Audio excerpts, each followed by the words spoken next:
Hey there, welcome to another show.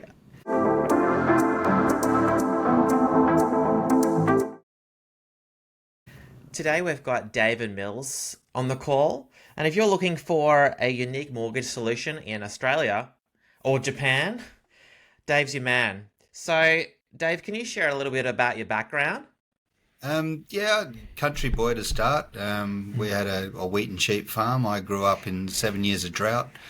So at an early age, it was seen that I wouldn't be staying on the land. So fortunately, with my schooling, I was doing pretty good with numbers. So I figured I'd try and concentrate on numbers, and then economics was pretty interesting, and so I thought I'd do economics accounting, and then took that through to my schooling and had a bit of a life journey. I've only been a mortgage broker for the last 8 years, Yeah. but this is kind of what I do. There's a lot of value add. Helping people buy their homes and save their homes, and allowing people to save money, and offering solutions for their financial needs is quite rewarding. Yeah, well, there's not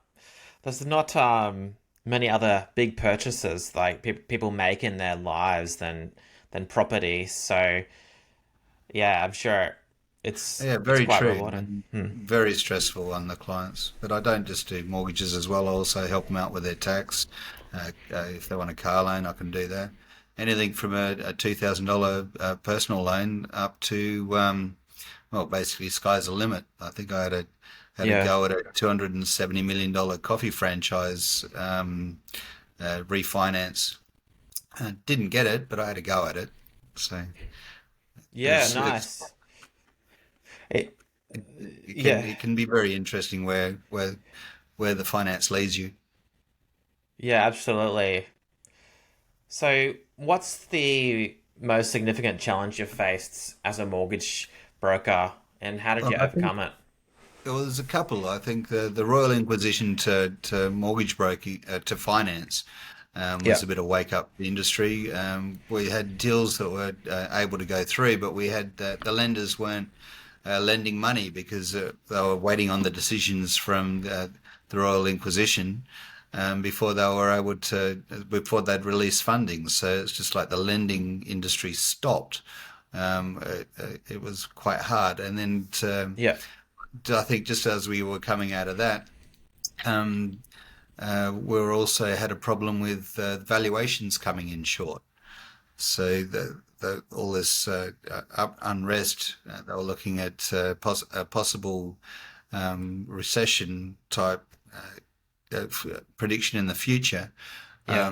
So the valuations were coming in short. So you do all your figures, then you go and do the valuation on the property, and so the valuation wouldn't be worth what the customer's wanting to buy at.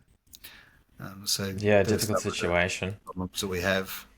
What year Uh, was that? Which year was that? Was that 2017 2017? when the last time we had a bit. We're having a little at the Yeah. moment in the present Yeah. market with the prediction of Australia going into recession. The valuers are seeing that as risk, and we're seeing valuations come in lower than expected. Yeah, yeah. It puts people in a difficult position.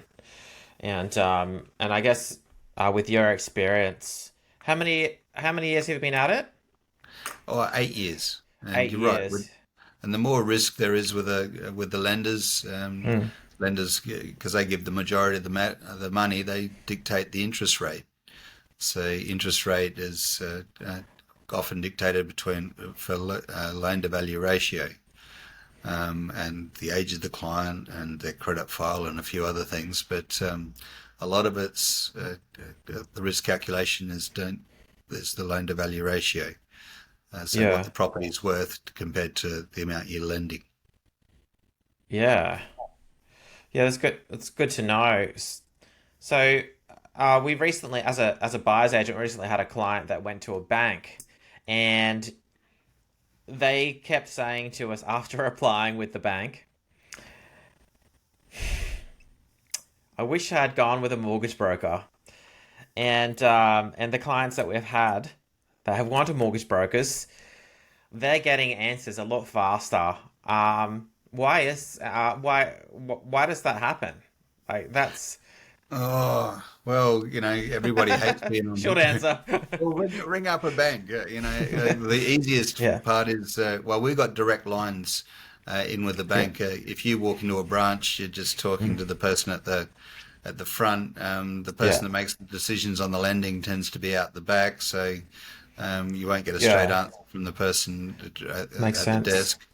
Um, and So they get then to not only that, if you ring the bank, you get home, you wanted to ask the lender a question, you yeah, ring the bank to you very rarely talk to the same person you were talking to in the branch. And then the second part is you're on hold for 20 minutes, half an hour before you can finally get to where you need to go after being yeah, transferred to this person, that person, other person, and then the phone accidentally hangs up and you throw your mobile across the room. Um, that's why you get a mortgage broker to deal with all of that for you. yeah. Um, So you get the you person. might you might get uh, you know you might get 20 questions from a mortgage broker, but you'd get maybe 100 from a lender because we've already gleaned all those other questions out of there. Yeah, so the lone person that's out the back, you're getting them on the Yeah, we phone. get a direct line. And You quite get it. often we can do better rates than what you can in the bank. So there's broker It's specials. great. Often there's broker specials. So the advertised Yeah. rate would sometimes come under the advertised rate from the lender. Not every time, but we give it a go. So yeah, so what would you tell a first time buyer to get like an advantage over other buyers? Um Well, definitely, yeah. definitely pre-approval. Everyone says the 5% deposit genuine savings. That's Yeah. tends to, if you've got the 5% genuine savings, that you can use most lenders after that. Mm. There's a couple of others that can squeeze you, but you need to be. They're almost unicorn loans. You need to be Yeah. absolutely perfect shiny to be able to squeeze it any Perfect shiny further. application. Yeah. Not too much. You could, like a car loan can trip you up when you try and without the 5% genuine savings. And then there's others that you need to mind for. I mean, there's the stamp duty. Um, First home buyers, under 500,000, there's no stamp duty, but as soon as you go over, then there's the added cost of stamp duty. And it's very rare Yeah. to find a house for the first home buyer that's under 500,000. Um, Yeah. so Oh, there's add-ons and lenders mortgage yeah. insurance. I mean, you've got to have your 5% deposit plus lenders mortgage insurance with most lenders. You've got others that'll squeeze it up, but then the interest rate goes up as well. The higher the Mm. risk, the more the lender's got to take, more money the lender's got to lend, the higher the risk. So the higher the interest rate. Yeah, yeah, it makes sense. Like to rewind to an early part of that conversation a little bit. Like when we came and had a chat with you, I was surprised how much you could see in our credit files, and whereas Mm. other broker websites, they Well, would just say there's something in your credit file, but you are actually talking to us like humans yeah, and sharing that you go through the information credit with file. us. That's Yeah, right. yeah, yeah. And I was like, oh, Yeah, David and actually recently, cares. and it's only been the last couple of years. The lenders have the credit file shows all your bank statements, all your lending for the last 2 years Yeah, history. So you may have missed a payment, 2 years ago, and it'll show. yeah, Um, and yeah. I just like the way that you shared that. You shared that with us, and I think going for something as big as a mortgage like that, something like a buy now pay later or whatever it might be, or yeah, yeah, that was super helpful. So much better well, that's than right. The credit file's so one of the keys to being able to get some lending. Even if the lender doesn't credit score, some of the lenders don't credit score, but they'll still check the file. You can get it through a story. Sometimes we'll put the credit file in for repairs with the credit repair group and yeah, repair the file because it all just adds to the risk. The better we can present you to the lender, the lower the risk, the lower the interest rate, and the more money you can save. Yeah, yeah. It must be really nice to actually know the sort of finance and the sort of lenders out there, because Mm. going in blind, just telling a lender that you want a loan off the like Yeah, that well, that that's scares me. it should, and it should scare you.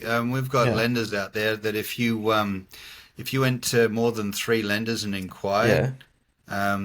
so each time you make an inquiry to a lender, they'll actually quickly check your credit score as well. You go Yeah. to three different credits to lenders to compare interest rates. They'll see that those inquiries on your credit file, and they'll automatically decline you. They believe that, and the lender's reason is they believe that time is money, and if you're just shopping around, you're wasting their time by going through the application process to find the best rate.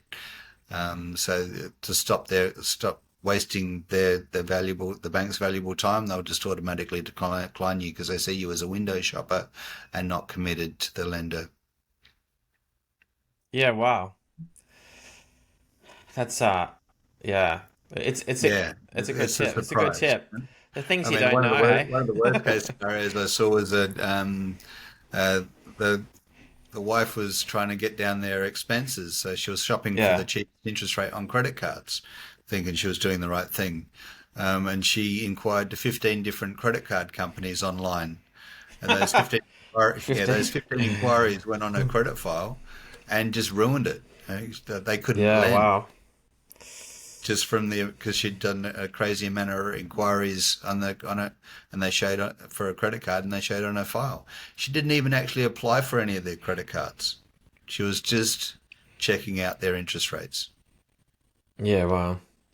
Yeah, because I've noticed on a lot of these websites they say it won't affect this estimate won't affect your credit rating.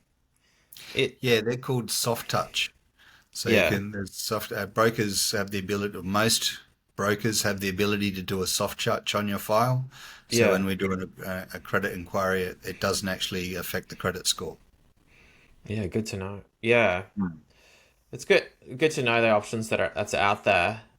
Um but can you tell us a little bit of a story about misconceptions that um like you've already shared a few like misconceptions that some home buyers have when they come to you as a mortgage broker. Do Well, I you, think the best thing that they need to do is get their pre-approval and uh, uh, get their pre-approval, get their 5% deposit. But yeah, investors, quite often they need their 10 to 20% deposit. So the yeah, the biggest thing in the moment is a scenario thing. Main thing that I want investors yeah, to be wary of at yeah, the moment, and I've seen it in the past, is a investment lending at the moment. The lenders tend to have a pretty good appetite for it. yeah, And we can see, especially maybe in Brisbane, that mm, the price of housing's been increasing year on year. So return on investments mm, have been quite good. yeah, So recently I've seen investment lending go from 10% to 5%. So investment lending only needing a 5% deposit to invest. wow, But when you go back to when the economy doesn't do so well, like in 2017, uh, yeah, and the GFC is one of the biggest ones in 2008, 2007, yeah, um, lenders can change policy. So there was a horror story of a doctor that had extended himself out and bought oh, we love a a horror series story, of by the way. investment properties with a 5% deposit. Yeah, And then the lenders, we saw there was a downturn in the economy, and the lenders changed policy back to requiring a 10% deposit to yeah, hold an investment property. And they changed policy and gave this a doctor with 20 properties 3 months to refinance all his mortgages. Yeah, Otherwise, he well, had to go to a different lender or sell them, or do just he couldn't. The lender was not mm, going to. They were going to force the sale on the properties because they saw it was too high risk. yep, So that was one part of it. He never had. There wasn't time enough for the growth on those properties. So on some of them, he had negative mortgages. So you can imagine the amount of effort that he'd put together to invest in 20 different properties. That was, he was setting himself up for retirement, setting himself up yeah. for life, and probably trying to set his kids up as well. He was putting a legacy together. Um, Lost a lot. So Wow, one of the things, don't that's gotta hurt. overextend. The other is don't use the same lender, because that one lender changed policies, and he had all his loans with that one lender. If he Yeah, had different lenders, lenders don't tend to change the policy all at the same time. So it might have given him the room that he needed to bit of be able time. to, yeah, the time that he Mm. needed to refinance out. But yeah, Yeah, wow, he lost a lot and ended up in that's debt. So crazy. yeah, That's you a know, crazy amount of work to put all of that together. yeah, and it would have been years of work for him too, and yeah, I mean his kids would have been looking forward to a nice portfolio, I'd imagine. Yeah, he probably So organised and house for one of his yeah, children. Mm. so I mean we love our horror stories. They get more views. That's great. But you know, you've read every magazine and newspaper in town. You know all about that. The So yeah, can you tell us a story of how you've helped others buy property? Obviously on the mortgage side. Yeah, I think my favorite, I had a retired gentleman Yeah, come to me. He was renting a property, and his property had gone up for sale. And if yeah, it sold, then he would have to vacate the property, and the new owners would have to come in. So he wanted to buy that property. yeah. So 71 years of age, retired, you'd be thinking, oh, what's the chances? But fortunately, I had a Mm, lender up my sleeve that didn't discriminate against age. So yeah, we were able to, and he had a steady income stream that wasn't stopping at any time soon.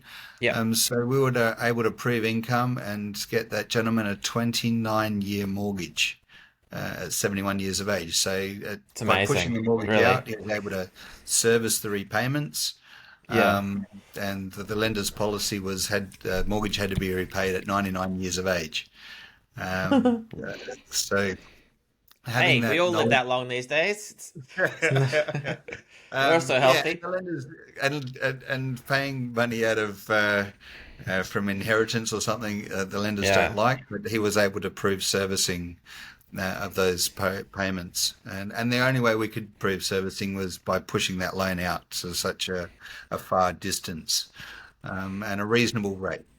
Um, he had enough money for a 20% deposit, but we still had to push the loan out as far as possible so he could yeah, afford the repayments and still eat, um, yeah, totally. But you maintain a know, lifestyle. you can work around that with the right budget and a place to live. Um, is yeah, you Yeah, gotta put that I had first. another one with a lady with domestic violence that had Yeah, lost her home, lost the family home, and needed to set up, and I did something similar to her. So she, mm, you go from a double income to a single income. So the only way people can afford the repayments is to extend. And if you're a little bit yeah, longer in the tooth, you're not going to be able to afford a short-term mortgage. So you've got to have your exit strategy in place. You've got to have, all your ducks lined up to be able to put these mortgages together. yeah, These are quite unique scenarios that need to be done. The yeah. other It's great. is, I love a good story. I mm, love a good property story. And yeah. Did you want to share another one? I cut you off there. oh yeah, Did you? another one is Yeah, go for it. construction. So halfway through the build Was on it construction, construction? construction. Construction, yeah. Yeah, so a new house is getting built and the builder goes Yep. broke halfway through. What do you do? Ouch. Yeah, yeah, yeah, Cry? yeah. You You cry. do a little bit of that. You do a lot of that. You kick a few stones around. But we've got lenders that can come on board Yeah. and make and still make it work. So you've got to have that communication with the lender. If you've got a broker there, he's already got a pretty good idea of what's going on and been through that scenario before. So I've saved a couple of houses as well. Yeah, yeah. Well, that's definitely yeah, it's definitely We're seeing a lot more of it, unfortunately, than we want to see. the rates are going up. Yeah, I've heard us. I've talked to some people, on the buyers agents leads, and some people's fixed rates are stopping, and their rates are going up, that sort of thing. So they should Yeah. definitely have a chat with someone like you, Dave, if they're a bit worried there. So with that in mind, how can we find you, Dave? You're out there somewhere in Australia helping out people with their mortgages. How Yeah, do well, we? I've got the website and I've got, Yep. you can find me on Facebook and you can What ring what's me your direct. website? What's your website address there, Dave? Website www.damfinance.com. So that's D for dog, Yep. A for apple, M for Mary, finance.com. Yep. Um, that's a good place to find me. Otherwise, phone number 041 890 3717, and you can ring me direct. I basically sleep with my phone, so it's a good way of getting hold of me. Yeah, thanks for sharing your phone number too. I really appreciate that. Definitely, definitely love your stories as well. And I was should just say, all information on this podcast is just experience and not financial advice. And thanks for being on today, Dave. It's been a pleasure. It's been a pleasure meeting you in person, and helping get your name out there as well. So, um, yeah, let's catch up soon for a coffee. And yeah, thanks for joining us. My pleasure, Nath. Thanks very much. All right.